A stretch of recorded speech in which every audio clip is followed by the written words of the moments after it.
Sebetulnya secara per definisi kata-kata, susu nabati itu bukan susu. Karena susu sendiri sebenarnya adalah cairan berwarna putih yang dibuat oleh kelenjar mamalia, kelenjar susu dari hewan yang biasanya diberikan kepada anaknya untuk tumbuh kembang si anak. Nah, jadi susu nabati tidak memenuhi definisi susu. Tapi kenapa disebut susu? Ini mungkin sedikit memberi pencerahan bahwa susu itu merupakan salah satu pilihan minuman yang sehat, tapi bukan satu-satunya pilihan minuman menuju sehat. Oh, jadi bukan wajib nih, yang saya tahu kan dulu wajib kan, jadi 4 sehat. Ya kan 4 sehat. 5 balonku. 6 nggak tahu. Nilai jasa. Astagfirullahaladzim.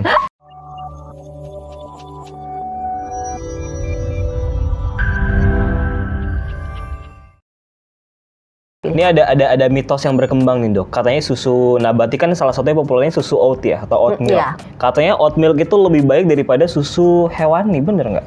Ada yang bilang kayak gitu soalnya. Susu sapi. Sebenarnya gini, masing-masing punya kelebihan sendiri-sendiri yang agak susah dibandingkan karena zat yang dominannya berbeda.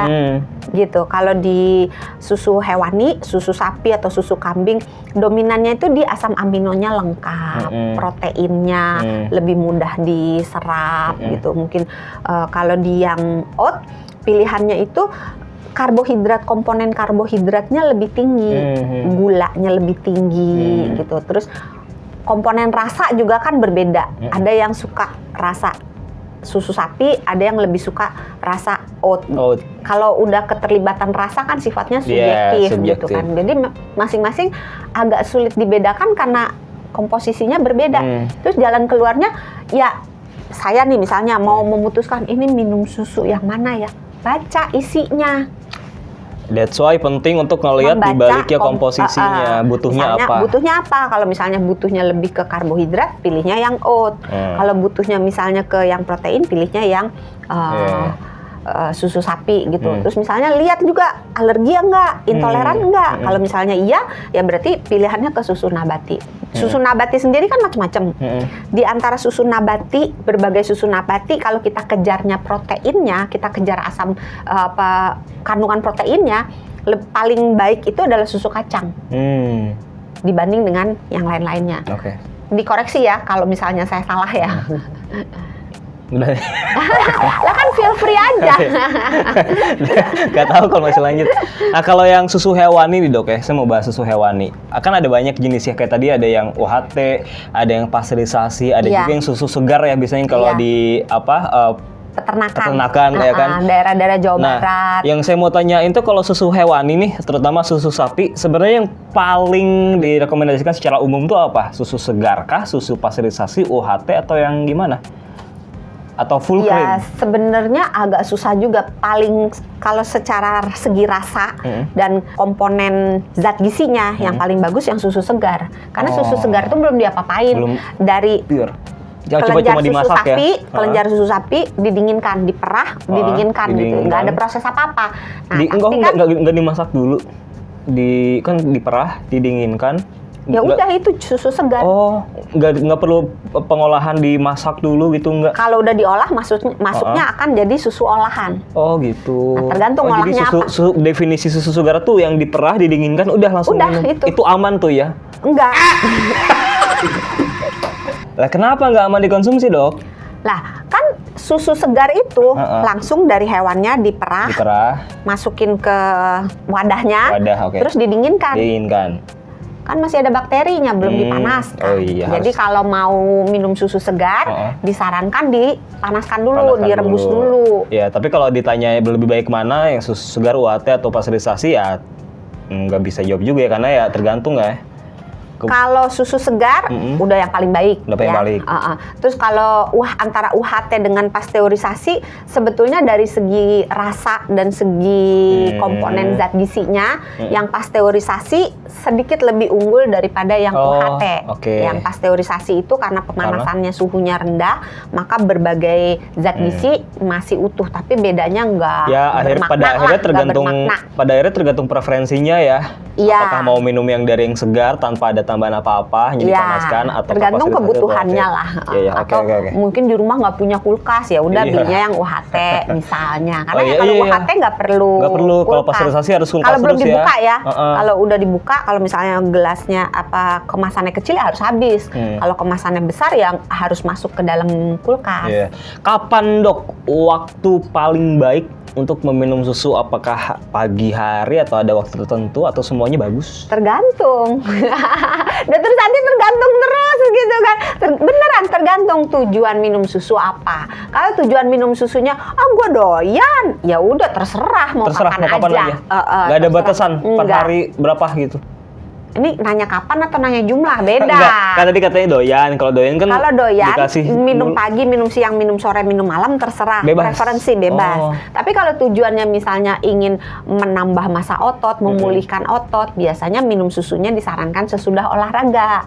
Kalau minum susunya itu misalnya untuk relaksasi, supaya tidurnya lebih enak, lebih nyaman, minumnya malam sebelum tidur. Kalau misalnya untuk memberi rasa kenyang misalnya, itu minum di waktu pagi hari boleh. Nah itu kan kapan ya? Kalau berapa kali, ada nggak batasannya nggak sih per hari? Misalkan jangan sampai melebihi 10 gelas. Sebenarnya agak sulit ya, karena beberapa waktu yang lalu kan ada yang bilang minum susunya 2 liter gitu. Ingat nggak ya? Nggak tahu ya? Nggak tahu.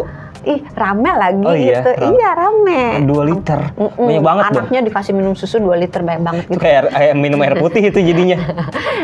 Nah, minum susu itu sebenarnya berapa banyaknya agak sulit diberi batasan, karena tergantung lagi. Nah, kalau misalnya orangnya itu punya kadar kolesterol yang agak tinggi gitu, itu harus hati-hati, karena ingat di dalam susu sapi, kita bicara yang sapi ya, di dalam susu sapi itu ada komponen lemaknya. Komponen lemaknya ini bisa kalau diminum secara berlebihan bisa meningkatkan kolesterolnya gitu. Terus kalau untuk yang susu nabati, sebagian besar susu nabati itu biasanya tinggi karbohidratnya. Jadi untuk orang-orang yang harus hati-hati dengan asupan karbohidrat, misalnya orang-orang yang diabetes, orang-orang yang ingin menurunkan berat badan gitu, hati-hati melihat komposisi karbohidratnya ini gitu. Jadi tergantung orangnya. Terus kalau misalnya dia nggak bisa makan gitu kan, cuman bisa minum susu, ya susu akan menjadi boleh diminum lebih banyak karena menggantikan asupan makanan yang tidak bisa dimakan itu. Dok, kalau kandungan gizi yang ada dalam susu tuh bisa rusak nggak sih? Kalau salah dikelola bisa. Gimana cara ngelolanya atau cara nyimpannya? Suhunya. Cara mengolah atau cara menyimpannya? Kalau misalnya menyimpannya pada suhu yang tidak tepat, tergantung jenis susunya juga ya. Kalau jenis susunya misalnya yang UHT, sebelum dibuka dia boleh ditaruh di suhu ruangan.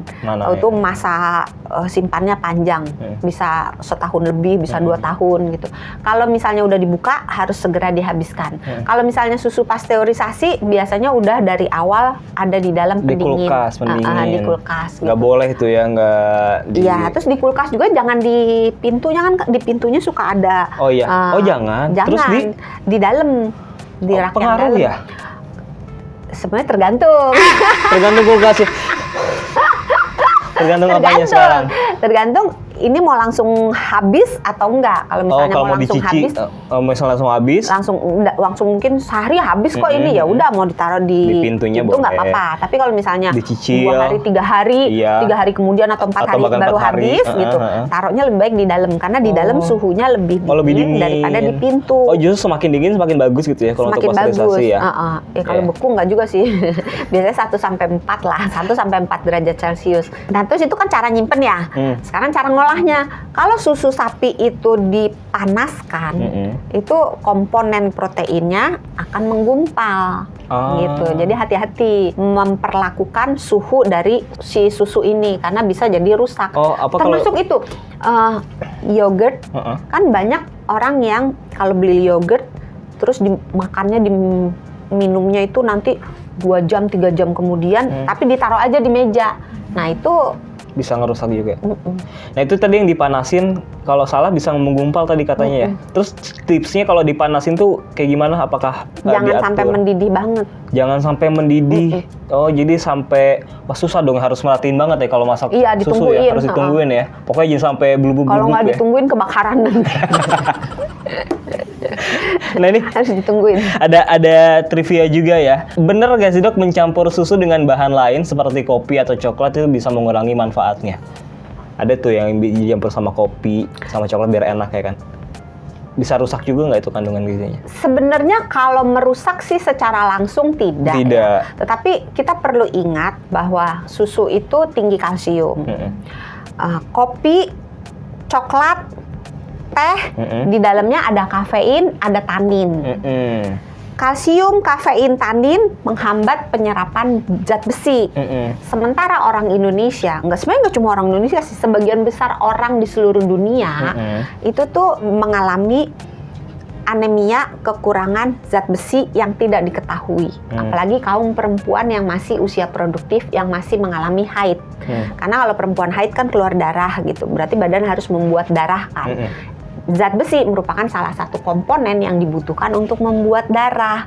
Nah, kalau komponen bahan bakunya kurang, maka orangnya akan anemia.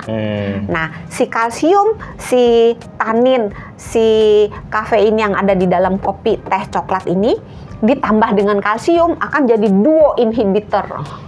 Dua penghambat penyerapan zat besi dalam tubuh kita. Jadi untuk orang-orang yang punya anemia sebaiknya tidak minum kopi atau teh yang dicampur susu, apalagi disertai dengan makanan yang sifatnya sumber zat besi yang terbuat dari nabati.